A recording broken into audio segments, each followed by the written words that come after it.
Good morning and now afternoon. Welcome to the Heritage Foundation and our Lewis Lehrman Auditorium. We, of course, welcome those who join us on all of these occasions on our heritage.org website. For those in-house, we do appreciate your checking that cell phones have been turned off as we prepare to begin. And for our internet viewers, you're always welcome to send questions or comments simply emailing us at speaker@heritage.org.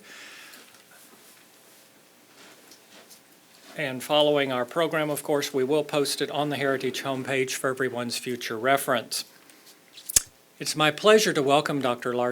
Edward Larson to Heritage this morning. He is a university professor and the Hugh and Hazel Darling Chair in Law at Pepperdine University. Dr. Larson is the author of 9 books and nearly 100 published articles. He teaches, lectures, and writes about issues of law, politics, science, and medicine from a historical perspective.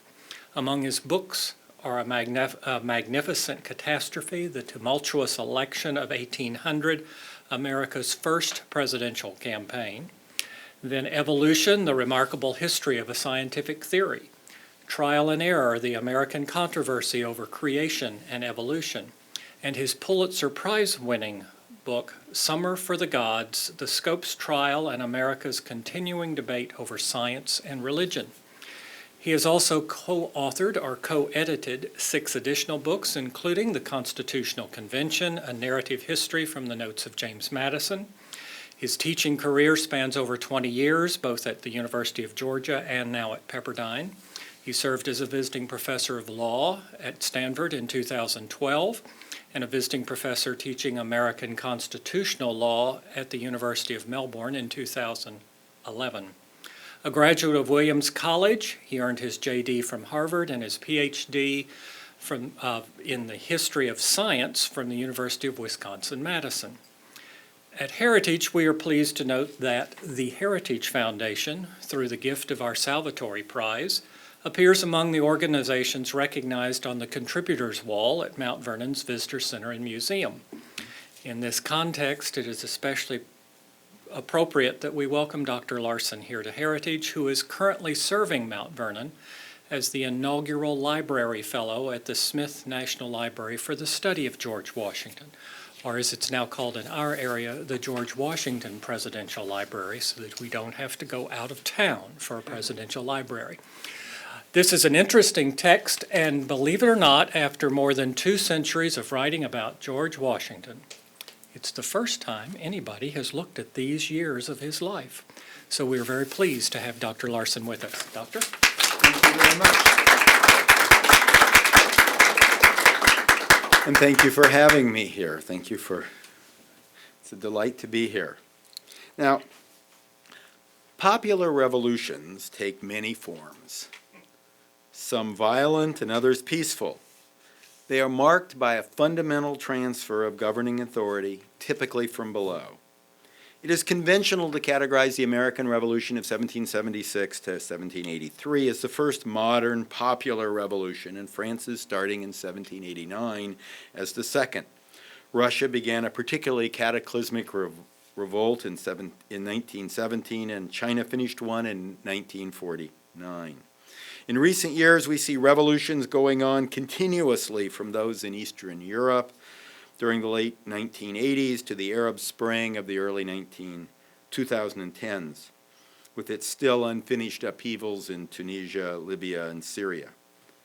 We were reminded by the results in Russia, Libya, and elsewhere that popular revolutions don't always end well. Some, as in Russia, lead to tyrannies worse than those that preceded them. Others descend into prolonged domestic chaos, as happened in France and now appears likely in Libya. Without George Washington, and I think this is what I'm getting at, this is what is important to remember when we try to understand and appreciate those other countries. Without George Washington, either result might have happened here. The former, if he had not retired following our violent first revolution, the latter, if he had not reemerged in 1787 for what some historians depict as our peaceful second revolution. So let me explain. Now, Washington, as we all know, stepped down after the American Revolution and let the country's political future to others. Extolled by later historians as the signal event that set this country's political course, and indeed celebrated, as probably many of you know have been over there, in one of the 8 historical paintings later chosen to memorialize and to be placed in the central rotunda of the U.S. Capitol. This act was similarly praised at the time. Citing examples from Julius Caesar to Oliver Cromwell, during the war, British propagandists had scoffed at Americans for rebelling against one King George III, only to gain another in George Washington. Successful rebel leaders inevitably become tyrants, they charged. Indeed, when expatriate American Painter predicted, he was then in London, predicted that Washington would retire upon the cessation of hostilities, a skeptical King George III replied to him, "If he does that, he will be the greatest man in the world." And when he did so, American ambassador in Paris, Thomas Jefferson, commented, quote, "The moderation and virtue of a single character probably prevented this revolution from being closed, as most others have been, by a subversion of the liberty that it was intended to establish." Well, this story is well known, so let me focus on the other half of this balancing act, Washington's role in forming a more perfect union through a second revolutionary intervention.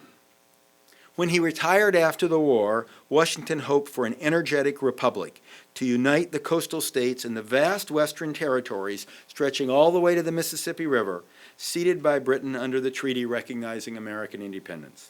He said as much in his pre-retirement circular letter to the states, which he issued in response to the Confederation's inability to pay its troops and creditors in 1783. A post-retirement trip to inspect his frontier properties in 1784, which showed him the tenuous nature of America's hold on the West, reinforced his conviction that the Articles of Confederation, then looping 13 sovereign states into a loose alliance that lacked the power to tax or command individuals or states, must be revised to give the central government direct control over interstate commerce, foreign affairs, national defense, and taxing and spending for the general welfare. Remember, at that time, under the Articles of Confederation, truly the states were completely sovereign. And they sent delegates, as many delegates as they wanted, though most didn't go, to a Confederation Congress that virtually had no power at all. It was an alliance of friendship. That's what it was even called at the time. Those delegates were appointed by the state legislatures, not elected by people. They served at the will of the state legislatures, could be recalled at any time, could be instructed how to vote, and most importantly, were paid by the state legislatures, not by the central government. In other words, they were just the ambassador, the delegate. It was sort of like the UN in some respects. Now, to him, these revisions, giving the central government control over these key items, interstate commerce, foreign affairs, national defense, and taxing and spending for the general welfare, to him, this was essential to promote liberty, to protect private property, and to actually preserve American independence, that he viewed as gravely a threat that America would lose its independence.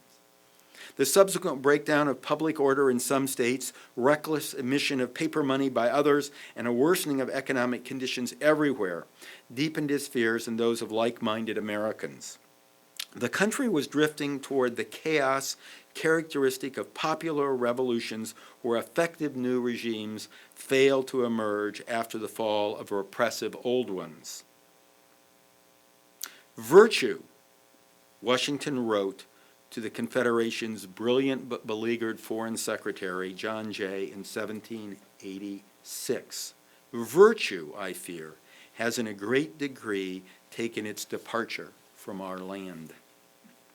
The anxiety over constitutional reform shared by Washington, Jay, Alexander Hamilton, James Madison, and other prominent nationalists betrayed far more fundamental concerns than mere fears of losing the West, simple hopes for a national market economy, and plain desires to repay government creditors.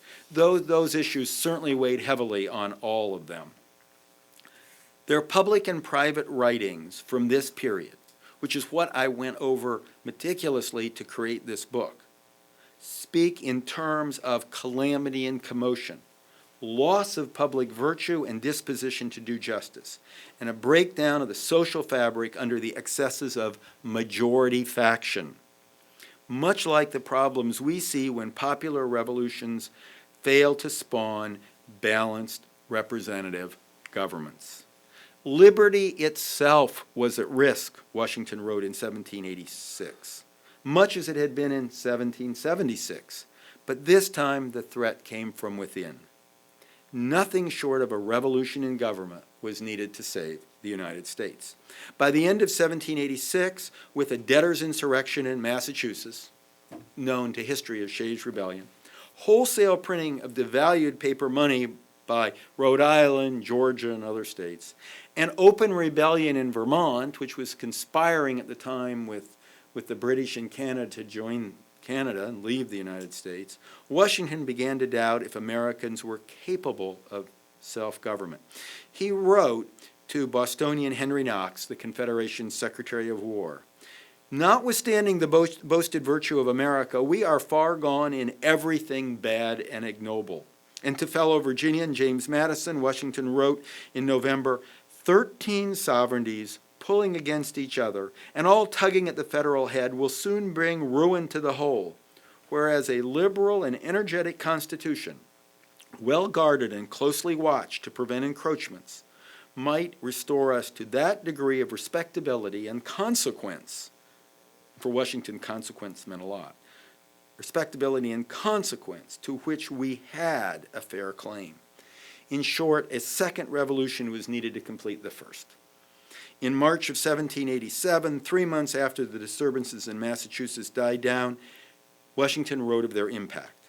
These disorders are evident marks of a defective government. Indeed, the thinking part of the people of this country are now so well satisfied of this fact that most of the legislatures have appointed delegates to meet in Philadelphia in General Convention to revise and correct the defects of the federal system.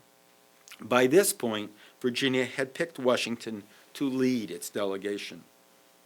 Reflecting his commitment to serve, Washington was one of the few members to actually arrive on time in Philadelphia. He duly went to the State House at the appointed hour, noon, on May 14, to find only Madison and the Pennsylvanians present. That was it. They returned daily at noon as other delegates trickled in, but it took 10 more days to obtain a quorum. In the meantime, meeting privately, the Virginians present and apparently the Pennsylvanians cobbled together the outline for a new plan of government. It became known as the Virginia Plan because Virginia Governor Edmund Randolph offered it at the convention. These meetings were private, but from what is known about them, it is clear that Washington attended every one of these meetings and vocally supported the outcome. As one Virginian depicted the still-forming plan, nothing less than a revolution in government was brewing.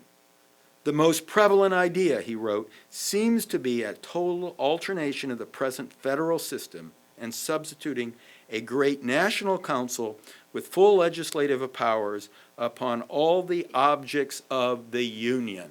Now this was always clear, they always said, government, the objects of the Union. You just have to figure out what are the objects of the Union as opposed to the objects of the states. But all powers, full legislative power over all the objects of the Union. This sentence effectively summarized the Virginia Plan. People would replace states as the building block of a national republic. On matters of national interest, Congress would either work through the states or deal directly with the people. When the convention did finally obtain a quorum, it promptly chose Washington as its president and turned to matters of rules. Those rules provided that, so long as it was represented, each state would have one vote. A majority of states represented at that moment could carry a vote, and secrecy would obtain throughout.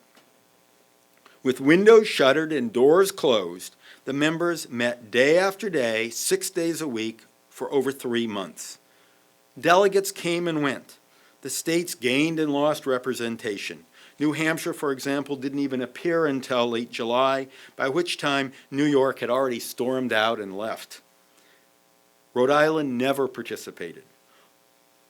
Of all the delegates, only Washington and Madison attended every session.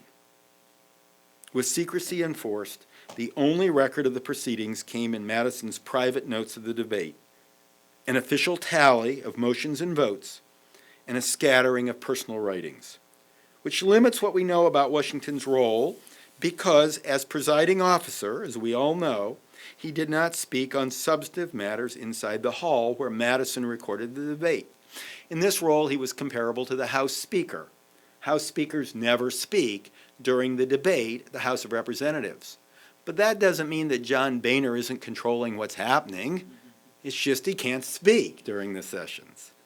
Washington did, like Boehner does, Washington did talk privately with the other members, of course, and unlike the House Speaker, he did always vote. He voted with the Virginia delegation on every motion. He also, like a House Speaker, supervised the deliberations and called on members when they spoke. The other members, therefore, likely knew where he stood on significant matters. But beyond his oft-stated public desire to create a central government with the power to tax, the power to maintain an army, and the power to regulate interstate and international commerce, the record of his specific contributions to the Constitution remain frustratingly oblique. We can only surmise them from the clues available to us. But those clues are revealing, especially his often decisive vote within the Virginia delegation. What had happened was after George Wythe has to return home because his wife is dying, Virginia is left with a 5-member delegation, and 2 of them flip and become opposed to the proceedings. So Washington's vote is often decisive within the Virginia delegation. Whether he sides with one side or the other, it's who carries Virginia. In fact, at the very end, it's only because Washington votes for the Constitution that Virginia backs it. Otherwise, Virginia would have voted no on the Constitution because 2 of the delegates voted no. It's a 3-2 within the state of Virginia. So Virginia, he was key on that. But we've gone way ahead. Let me go back a little bit to the beginning of the convention. One day after the convention committed itself to secrecy, the Virginia delegation dropped its bombshell. Having participated in preparing it, Washington clearly conspired in the timing of the delivery. To begin the main business of the convention, as Madison termed it in his notes, Washington called on Randolph. The Virginia governor then presented his delegation's plan for a new constitution. As presented by Randolph, the plan contained the outlines for a national, yes, that's the term he always uses, national government composed of a 2-house legislature, some sort of a chief executive, and a judiciary with supreme and inferior courts.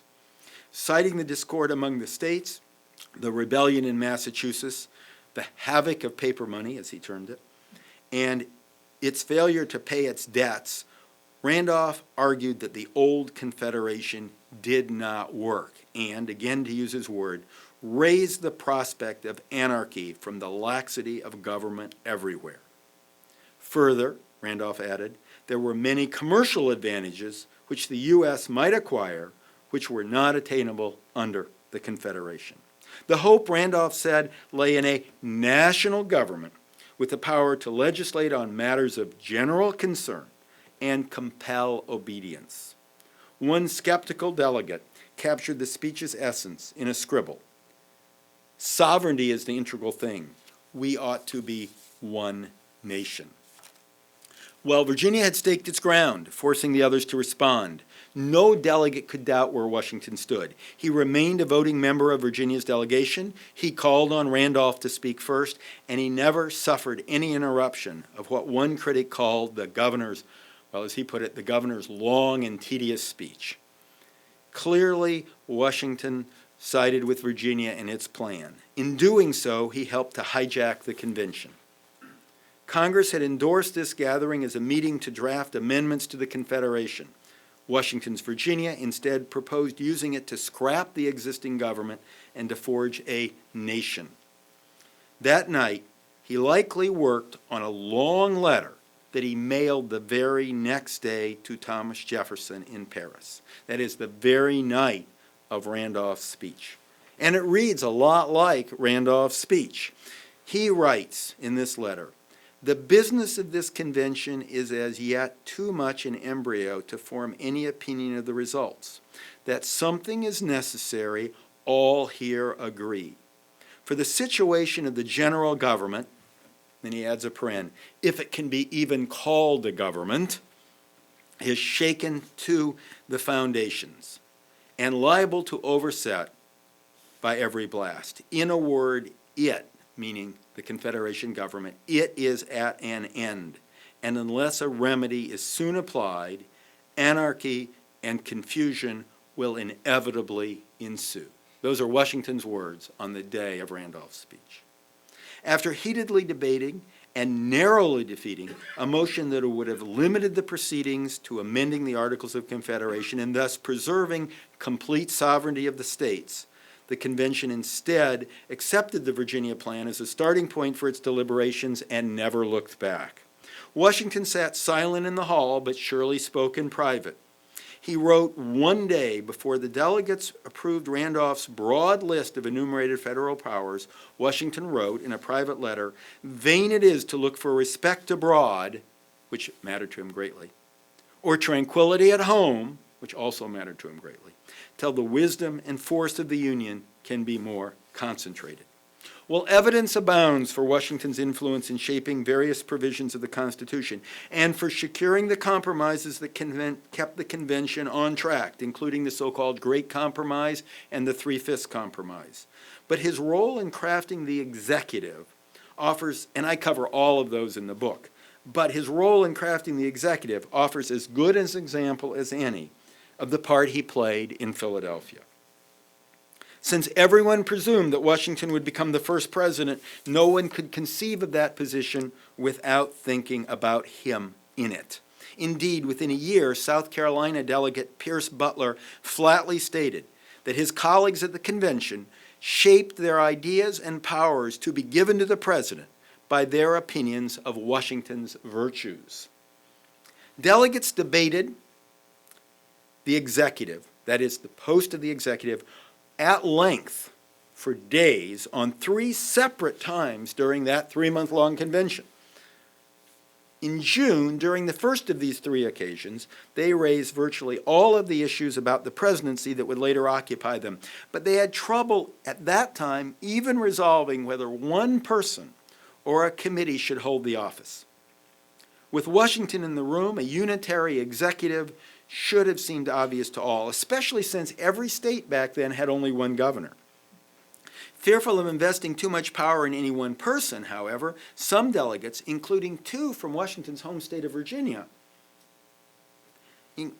favored an executive triumvirate like those of late Republican Rome. Now think back. Unlike every other part of what the Constitution created, there was no model for the presidency. Everyone else had a monarchy or a dictator. There was no model in the world for a presidency. And so they debated that at probably the greatest length of anything. Denouncing a single executive as, quote, a fetus of monarchy, Randolph averred that the people would oppose it. Further, George Mason added that an executive troika would better represent the country's 3 regions, North, Middle, and South, than any one ruler. These comments on a single executive, coming as they did from old friends, surely vexed Washington's, we can tell that in his private letters, who prided himself on his Republican virtue, public support, and unbiased nationalism. Every delegate who knew him must have understood that Washington would never consent to serve as one member of an executive triumvirate, nor be suited for such a post.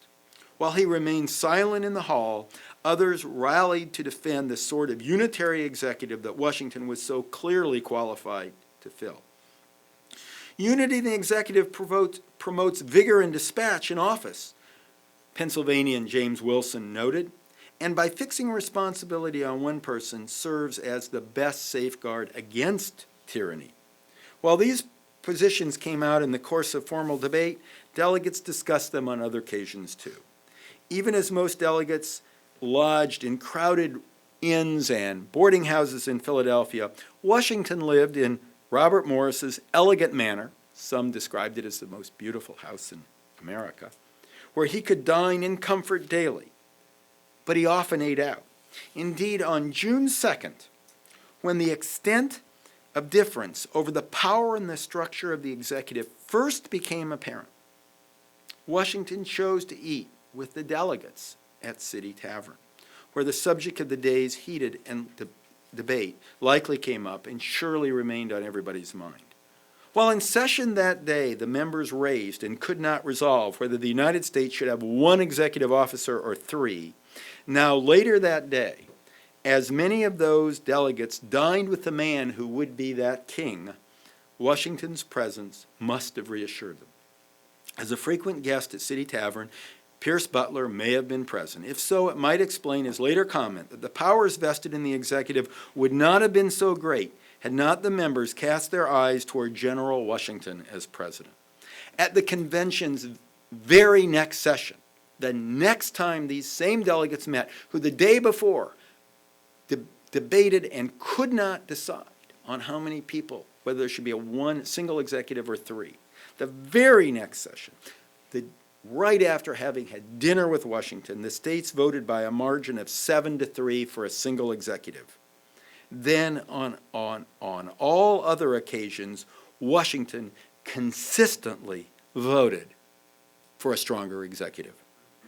So it went for week after week as Washington successfully guided the convention to its historic conclusion in September, when all the remaining states voted for the Constitution, even though some delegates, individual delegates, objected to parts of it. The convention then approved a cover letter signed only by Washington to transmit the finished draft to Congress. The friends of our country have long seen and desired that the power of making war and peace and treaties, that of levying money and regulating commerce, and the corresponding executive and judicial authority should be fully and effectively vested in the general government, the legislature states. These factors, it claimed, justified the consolidation of our union, in which is involved our prosperity, our safety, and perhaps even our very national existence, end quote. This letter, remember, the convention had been in secret. This public letter opened the public campaign for ratification. It was reprinted in virtually every American newspaper along with the text of the Constitution. The accompanying resolutions asking Congress to forward the Constitution to the states for ratification, with 9 of them required to launch the new union. Washington's signature on the cover letter and resolutions made it look to the American public at the time as if the Constitution came from him. In a sense, it did. Now, as much as he genuinely wanted to live quietly on his plantation and sincerely eschewed political power, Washington had so much time and reputation invested in the Constitution and believed so strongly that his country could not survive without it, that its progress consumed him even after the convention ended and he returned to Mount Vernon. Like most Federalists, he was convinced that the choice lay between the Constitution and chaos. The preservation of liberty and private property required ratification, and ratification required him. Early reports from every state sounded much the same. Federalists would rely on the public's trust in Washington to carry the day. Washington knew the role that his name and reputation were playing in the campaign for ratification. He received and read newspapers from around the country daily and followed the unfolding drama in them and through letters. Those reports carried endless references to his central role at the convention.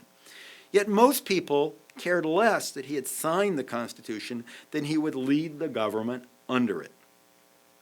Gouverneur Morris warned Washington about the Constitution's prospect should the idea prevail that you would not accept the presidency.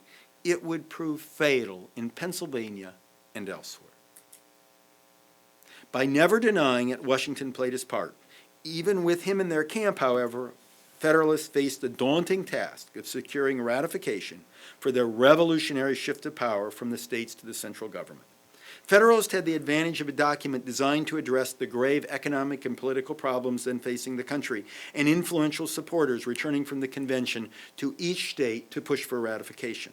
But led at first by dissenting delegates and soon joined by New York Governor George Clinton, Virginia orator Patrick Henry, and others, anti-Federalists were organizing to stop ratification. Whether he liked it or not, the clash would draw in Washington. As opposition to the Constitution emerged, Washington enlisted supporters to campaign for ratification. Much will depend, he wrote in October, on the literary abilities and its recommendation by good pens. He urged on supporters to write letters to newspapers and to campaign for ratification. An October speech by key Pennsylvania delegate James Wilson so pleased Washington that he sent copies to others around the country, urged them to reprint it, distribute it widely, and get it printed in newspapers. He did the same when the Federalist Papers, anonymously written by Hamilton, Madison, and Jay, began appearing. "I never saw him so keen for anything in my life," one visitor wrote about Washington near the end of 1787. By then, even though 5 states had ratified the document, formidable opposition remained in the so-called big states of Massachusetts, Virginia, and New York. Knowing their importance, Washington stepped up his involvement. For example, in a published letter reprinted in 9 Massachusetts newspapers during the state's ratifying convention, which began on January 9, 1788, Washington wrote about the Constitution. "There is no alternative between the adoption of it and anarchy, and clear I am that if another federal convention is attempted, that the sentiments of its members will be more discordant and less accommodating than the last. In fine, that they will agree upon no general plan." Federalists were hungry to hear such words from their icon. By March, some 50 papers had reprinted this letter. Quote, "I am fully persuaded it is the best that can be obtained at the time," the extract said about the Constitution, "and that it is free from many of the imperfections with which it is charged, and that it is it or disunion is before us to choose from." In a sentence, Washington encapsulated the Federalist positions. The sides were so closely drawn in the Massachusetts Convention that Washington's support may have proved decisive. An article in the Massachusetts Gazette suggested as much when it observed, "The Federalists should be hereafter distinguished by the name Washingtonians." Even after the state narrowly ratified the Constitution in February and others followed, the Constitution remained 1 state shy of the 9 required for ratification, as Virginia, New Hampshire, and New York opened their conventions in June. "The plot thickens fast," Washington wrote as Virginia's ratifying convention neared. To deal with the threat posed by Patrick Henry's oratory, Washington all but ordered Madison to stand for election to the convention so that he could answer Henry point by point, a task that the shy, withdrawn Madison dreaded. When Madison's election looked doubtful without campaigning, Washington ordered him to stump for votes, another unpleasant task. Once the delegates convened, Washington's role in drafting the Constitution and the prospect of him becoming president proved decisive. Alluding to Washington near the end of Virginia's convention, one anti-Federalist leader told the Assembly, "Were it not for one great character in America," meaning Washington, of course, "so many men would not be for this government." In making their arguments, Virginia anti-Federalists must have felt that they were shadowboxing with Washington, whose presumed role as president made what they saw as a fatally flawed system appeared attractive to many. On June 27, the evening stage brought news to Mount Vernon that Virginia had ratified the Constitution 2 days earlier. It had passed by a 10-vote margin. Victors and vanquished alike recognized it as being as much a triumph for Washington as for the Constitution. "Be assured," Virginia anti-Federalist James Madison said of Washington, "his influence carried this government." Well, these momentous events led Washington to reflect on all that Americans had achieved in the past year. And I'll close with these comments that he wrote. "We have the unprincipled privilege of choosing our own political institutions and of improving upon the experiences of mankind in the formation of a confederated government where due energy will not be incompatible with the inalienable rights of free men. In a world ruled by hereditary monarchs, traditional dogmas, or military might, nothing like America's Republican experience had ever occurred. And so Washington wrote at this time, just after Virginia had ratified, "We exhibit at present the novel and astonishing spectacle of a whole people deliberating calmly on what form of government will be most conducive to their happiness, and deciding with an unexpected degree of unanimity in favor of a system which they conceive calculated to answer this purpose. Where before Washington despaired of a country's survival as a free, unified republic, now he exuded confidence." He wrote, "When the people shall find themselves secure under an energetic government, when foreign nations shall be disposed to give us equal advantage in commerce from dread of retaliation, and when everyone under his own vine and fig tree shall begin to taste the fruits of freedom, then all of these blessings, for all of these blessings will come, will be referred to the fostering influence of the Constitution." America's second revolution secured the gains won in the first, with Washington again leading the charge. Over the course of 1788, Washington had articulated three main goals for the United States under the Constitution, and he repeated them repeatedly during the run-up to the presidential campaign: respect abroad, prosperity at home, and development westward.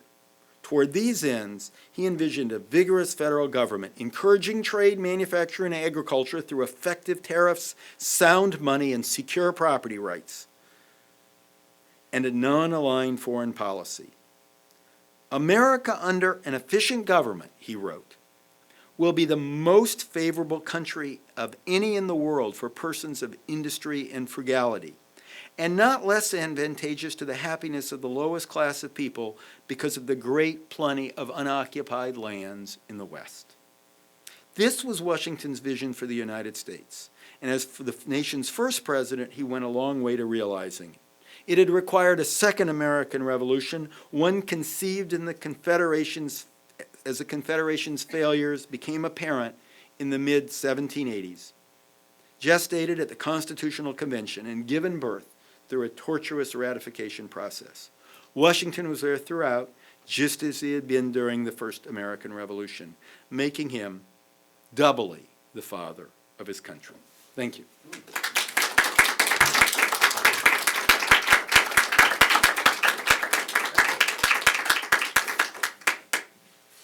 Interesting that they went, of course, to revise and correct, and actually replaced, which makes the Article 5 arguments today rather interesting.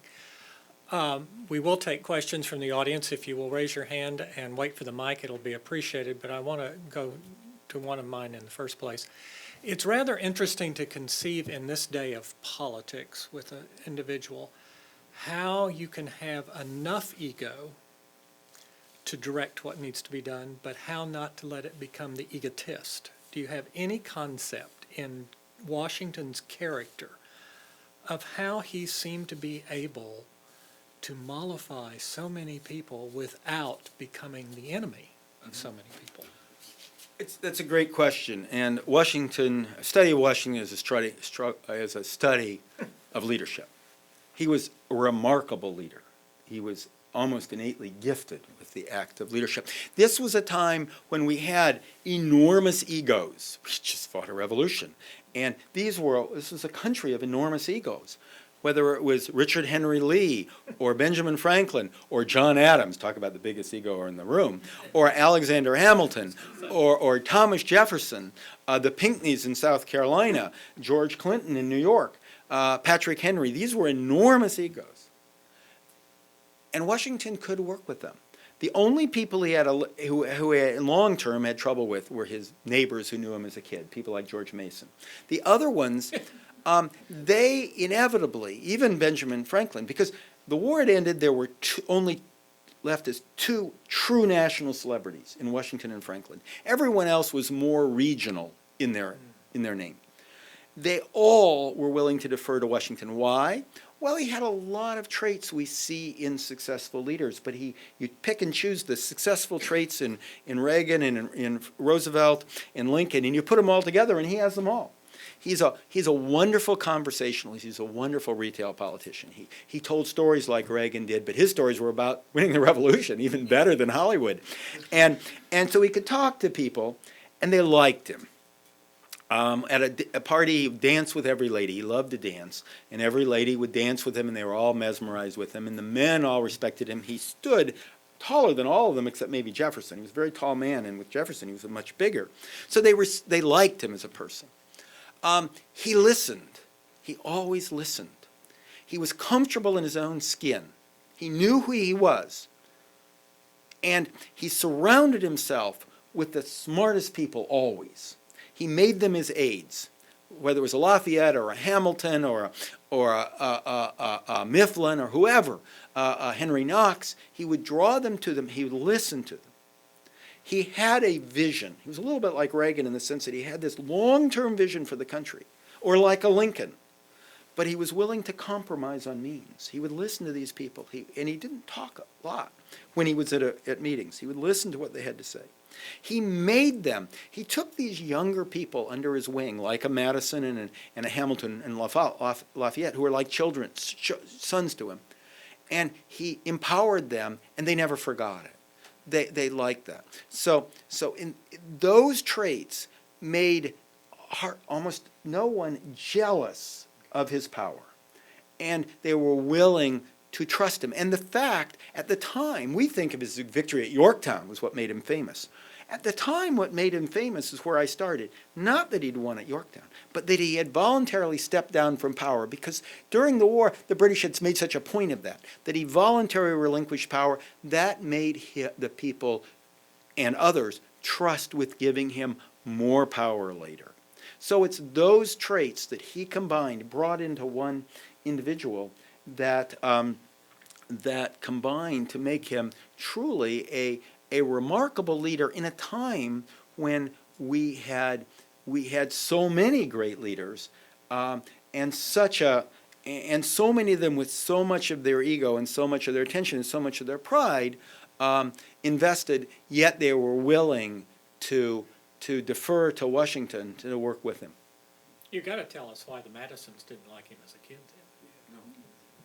The Masons. Why the Masons didn't like him as a child.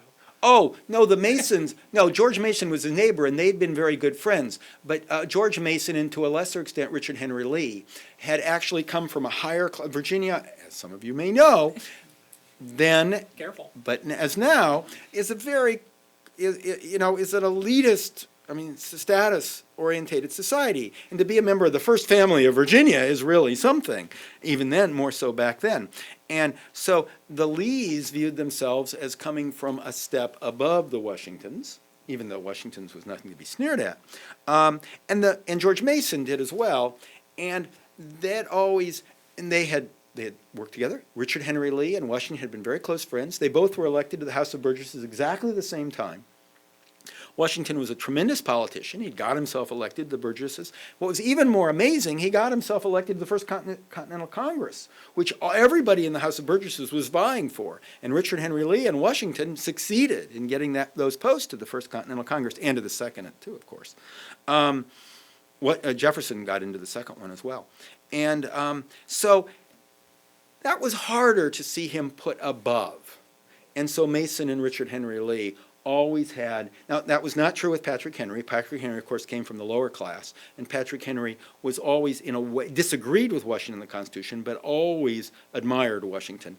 But with Richard Henry Lee and with Mason, there was always a tension, because seeing somebody who they knew from a youth, you see people when they're a kid. What is Adams's famous line, "A man is never admired by his spouse, never lionized by his spouse or his personal valet." And they all knew Washington as he was growing up and learning his way. And of course, he was the lesser son. The estate was supposed to go to his brother, and then his brother died, and he was from the second wife, and all that stuff. So they always had the tension, and you could see that come out through their entire life. And of course, Mason and Washington famously split over the Constitution, and they never spoke again.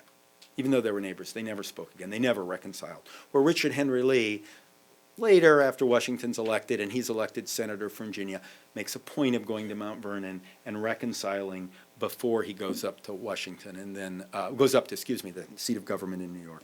So they do reconcile. But Richard Henry Lee was a very special sort of man, and we always should remember him, for he was the one who introduced the Resolution for American Independence that passed on July 2nd. So Richard Henry Lee deserves his credit. And of course, it's his family that produces Robert E. Lee and all the other, Arthur Lee and all the other great Lees of Virginia. Just want to make sure the cherry tree wasn't on the Masons' No cherry. There was no cherry tree that he chopped down, nor did he have any wooden teeth. There were no wooden teeth. They were. Throw the dollar over the Potomac? I don't think he even could do that. I'm Steve Traver from Congressman Pierce's staff. Your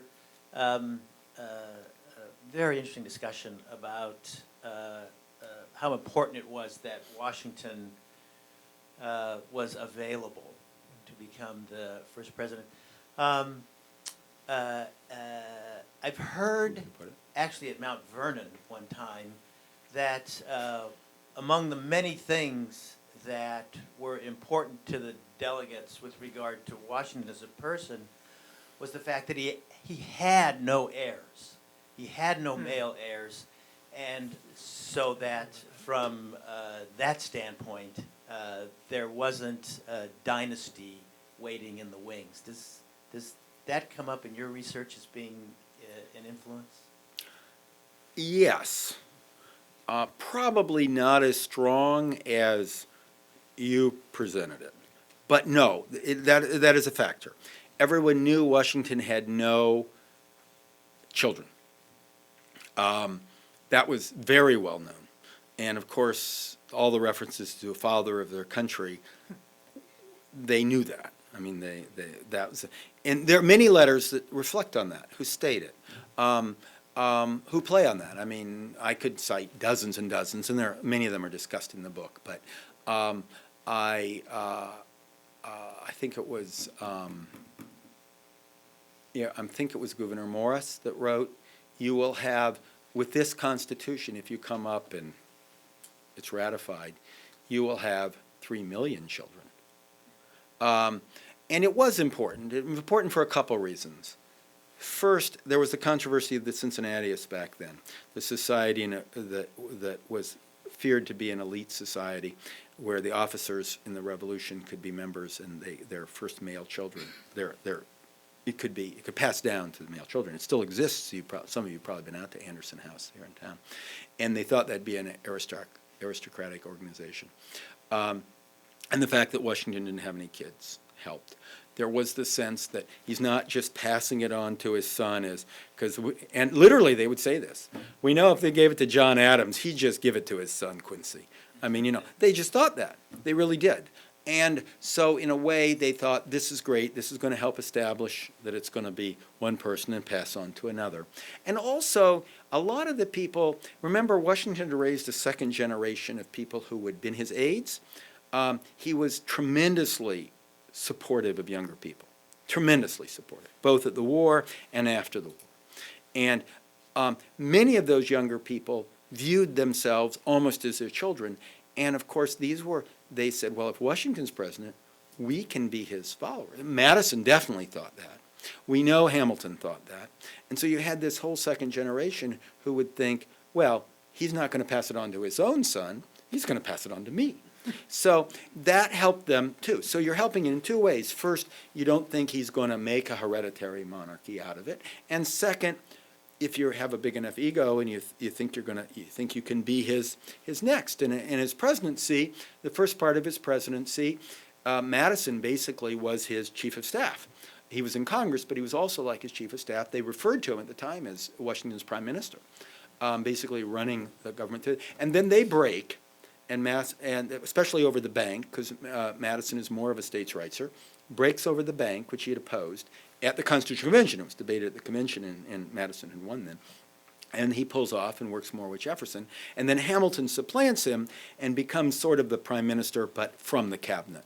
And both of these people viewed themselves as successors. So I think it's a very good point. It's a subtle point, though, the way it plays through. And it also works on Washington, that Washington wants to leave a legacy. I mean, he's very conscious about that. In his youth, and I think this is characteristic of Washington too, in his youth, he analyzes himself a lot. And remember, he's the second son. He's not going to inherit the Mount Vernon, he doesn't think. Then Lawrence dies, and he gets it. And he's from the second marriage. And he writes a lot about himself. And he makes a lot of money, but he says, I don't really want money. I mean, he does make a lot of money. He cares about it. But I don't really want money. I really don't want power. Even though he gets a lot of power, that helps why people support him, because they know that's true. What I want in life, and in his youth he'd say fame. I want to be famous. As he got older, he means the same thing. He writes, I want to leave a legacy. And creating a republican government, a continental republican government, the first in the history of the world, using Enlightenment principles and replacing hereditary monarchy with what he always called government of the people. Lincoln later borrowed the phrase and added a couple after it. Washington never added. It was government of the people.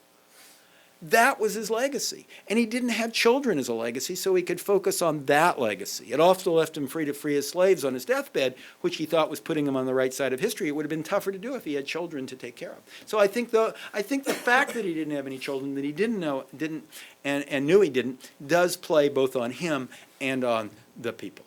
Good question. Thank you. Another question? In the back. Hello, Gregory Andrews, intern at the Heritage Foundation. I'm aware of Adams and Jefferson's classical education, but I was wondering to what extent did Washington's education in his youth and later influence his shaping of the Constitution? Was he as familiar with the classics? That's a great question. That really is, because that is one thing that makes Washington stand out. It's different from the West, and it's interesting of how he pulls it off. Because you're right, Madison had gone up to Princeton and gone to college, and then he had, collected. Once he had his idea for a replacement, he had Jefferson sent him all over all those books on leadership and on governments, and he studies them all. And Franklin, of course, is just top-dead brilliant. Probably maybe the brightest person who ever lived in history, a type of person that Walter Isaacson would write a biography about. It doesn't surprise you. And he had read everything. I mean, and he'd written even as much. And Jefferson read the classics. Adams, as you point out, went to Harvard and was very, very, very well educated in these materials and would show it off in the way he wrote. And many of the others were. It was surprising how educated these people were. But Washington, no. He loved to read, but his favorite books, he loved to read plays. He loved Shakespeare. He loved Don Quixote. Oh my gosh, he just loved Cervantes. He loved to go to plays. So he was, but that, and he knew the Enlightenment literature. He during the war, he became very close to some of these French generals who came over, like Rochambeau. And Rochambeau was more his own age. He had a lot of friends who were like brothers. George Clinton would be the greatest example. George Clinton and him were like brothers. Robert Morris, incredibly close. But Rochambeau and a couple of the other French generals, very close. And these people were actually philosophers. They had been promoted to general because they wrote philosophy. And he wrote, I quote, enormous numbers of letters back and forth with these similarly aged French Enlightenment. They were pro-monarchy, but Enlightenment leaders. But yet they were pro the American Revolution. And with them, he discussed over these long hours during the campaign, living for long hours in Newburgh or the different places where they were encamped, talked about a lot of these ideas. So he had read some of them. Yes, he'd read some of them. We have his library. He'd read some of them. But that wasn't his favorite reading. But he had talked at great length over these ideas and what we'd create. So he got this classical education in a somewhat different manner, and it wasn't as deep.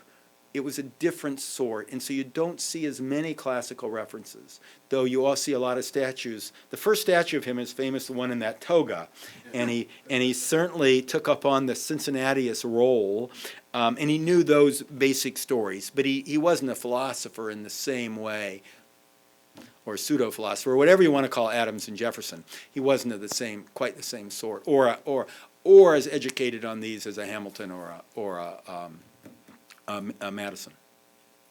I have Good One question. more question for our guest? Oh, wait, two more questions. Well, we may ask, get ask to. them both. and Okay, then we'll see we'll if you get can 'em. remember Yeah, what they are. yeah, why don't you ask them both, and I'll try to work Okay. them together. Didn't George Washington leave behind his entire cabinet with John Adams? So couldn't you argue that his legacy, didn't Adams sort of struggle with the fact that Washington had all of his ideas there in theory? Isn't that sort of problematic in saying he didn't really retire then, if you will? Or I don't know, maybe not. Well, no, you're right. You're on to something. Let me quickly answer that. It's a good question. It's an interesting question. It's what I write about that at length in my other book, in one of my other books, The Magnificent Catastrophe. It's a very good point, and it was. I totally agree with your bottom line. It contributed to the utter failure of the John Adams presidency. I'm a John Adams fan. He was a great man. He was a terrible president. And part of the reason is he never even controlled his own cabinet. But the trouble was he didn't know how to be president, and he wasn't a sort of leader. He was out of place as a president. He wasn't that sort of a leader. But it wasn't Washington. It wasn't the legacy of Washington. This was Washington's second and third cabinet, the first group. This wonderful, Washington they write Lincoln. They write that book about Lincoln, Team of Rivals, Doris Kearns Goodwin. Great book. But you talk about a team of rivals.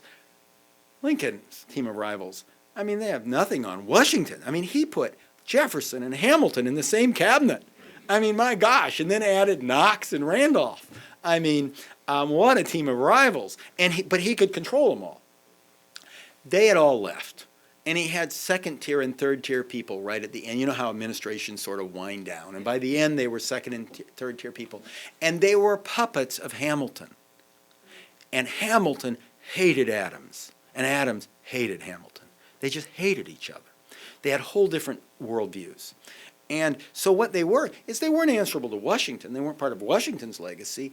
They answered to Hamilton, and everything Dan Adams would say anything. Adams got so frustrated, of course, he didn't even stay at the seat of government. He went up to Massachusetts and lived up there and tried to set orders down. But the cabinet members were all sending him to Hamilton, and Hamilton was making the decisions. Finally, Adams at the end fires them all and brings in some very good people like John Marshall, who, of course, is a hand-picked Washington person. John Marshall and Washington are like brothers.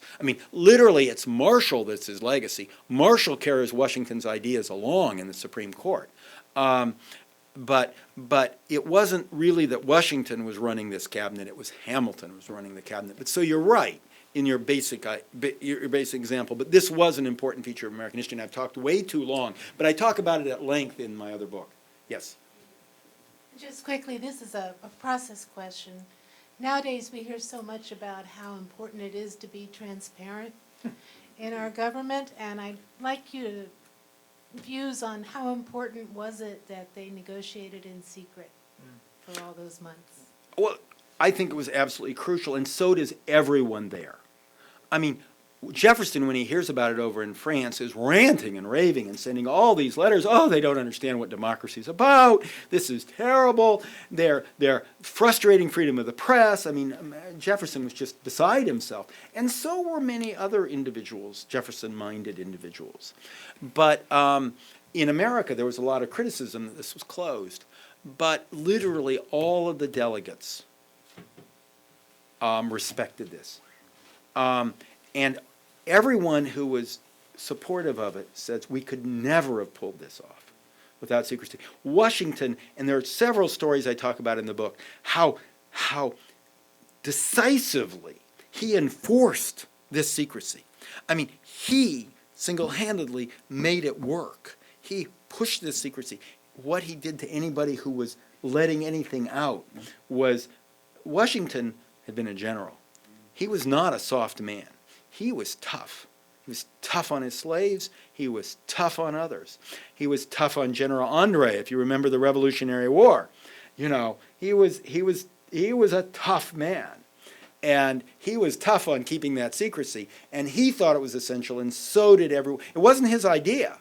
It had come up as a bit of a surprise. But they were convinced that by the midway through, that this wasn't going to work if they didn't maintain this secrecy. And so even opponents, people who were there, even people who left in frustration saying this is awful, even the anti-federalists like John Lansing, who goes storming out, or Martin goes storming back to Maryland, furious with something, they don't say anything about what's happening until after the convention ends. They respect that they were gentlemen, they'd made an agreement that they'd keep it secret, and even though they knew it was against their self-interest, they kept their word. And that speaks to a time that's different than this time. Anyway, thank you.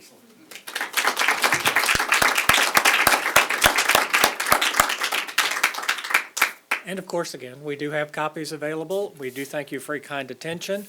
I'm sure Dr. Larson will be glad to sign books up here or continue the conversation as well. And we may even adjourn to go out and talk about the artwork on our wall, which is one of the earliest examples of spin artistry, where we have the naysayers to the Constitution are in shadow or fuzzy, while all the ones that supported it, whether there or not, are clearly available. Thank you again for your attention. Hope you'll see us again soon. How'd that work?